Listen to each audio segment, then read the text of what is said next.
Restaurando a Restinga. Contribuições das ectomicorrizas nos processos de restauração ecológica. Restauração ecológica pode ser definida como o processo de auxiliar a recuperação de um ecossistema que foi degradado, danificado ou destruído.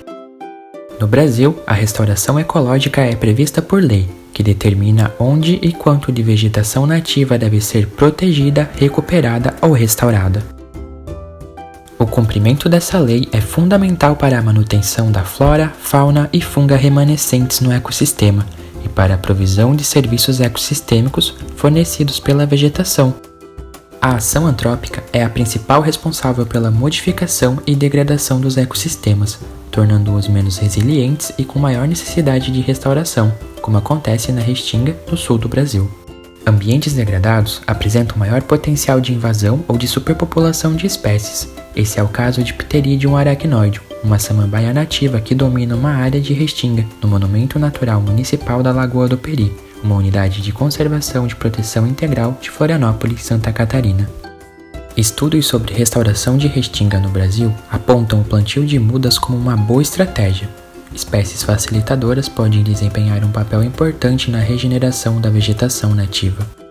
Nas áreas de Restinga do sul do Brasil, Guapira opposita é uma espécie arbustiva nativa facilitadora que atua no melhoramento do ambiente, auxiliando o estabelecimento de outras espécies. Os indivíduos de Guapira opposita realizam associações mutualísticas com fungos ectomicorrízicos. Nesta associação, o micélio do fungo se adere à raiz da planta, auxiliando e aumentando a absorção de água e minerais do solo, como por exemplo, nitrogênio e fósforo, elementos importantes para o desenvolvimento vegetal. Em troca, a planta transfere açúcares para o fungo na forma de carbono. Nosso trabalho visa avaliar como diferentes métodos de restauração, usando o Guapira opposita como espécie facilitadora, podem controlar o crescimento de Pteridium arachnoideum em fragmentos de uma área domona da Lagoa do Peri. 4 tratamentos que combinam a integração de técnicas de manejo de controle da samambaia com o plantio de Guapira opposita estão sendo comparados. O objetivo é averiguar de que forma as interações abaixo do solo, como as associações ectomicorrízicas, podem influenciar a regeneração da área degradada.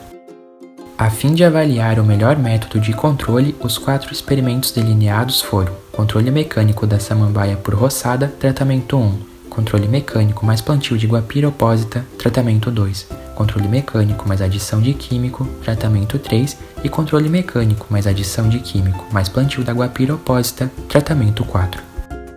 Acreditamos que à medida em que as mudas de Guapira opposita se estabeleçam nas parcelas, a taxa de ectomicorrização aumenta, afetando positivamente o reestabelecimento de todas as espécies nativas. Para constatar isso, amostras do solo foram analisadas antes e durante os experimentos. 20 amostras de solo foram coletadas em triplicata nos 4 tratamentos, totalizando 60 amostras que foram processadas e analisadas em até 72 horas após a coleta. De cada amostra coletada, observamos os fragmentos de raízes em microscópio para observar a presença ou ausência de ectomicorrizas e diferenciar os morfotipos. A média de fragmentos ectomicorrizados contabilizados para cada tratamento foi de 1,33 no tratamento 1, 1,07 no tratamento 2, 2,53 no tratamento 3 e 1 no tratamento 4. Por meio de testes estatísticos, constatamos que não houve diferenças significativas na ocorrência de ectomicorrizas entre os tratamentos.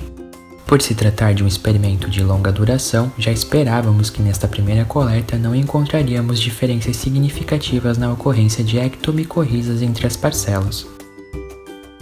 Isso se deve, provavelmente, ao fato de o estabelecimento da associação micorrízica poder levar até 8 meses, e não houve tempo suficiente para que as mudas de Guapira opposita se estabelecessem nas parcelas e se associassem com os fungos presentes no solo.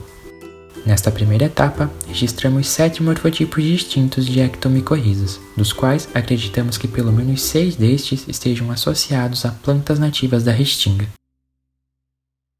Ainda temos muito a descobrir sobre como o manejo da espécie superdominante somado ao plantio da planta facilitadora pode afetar a restauração da comunidade vegetal da Restinga. Analisar os atributos ecológicos de interações abaixo do solo, como as ectomicorrizas, é fundamental para entender e melhorar os processos para a recuperação de áreas degradadas.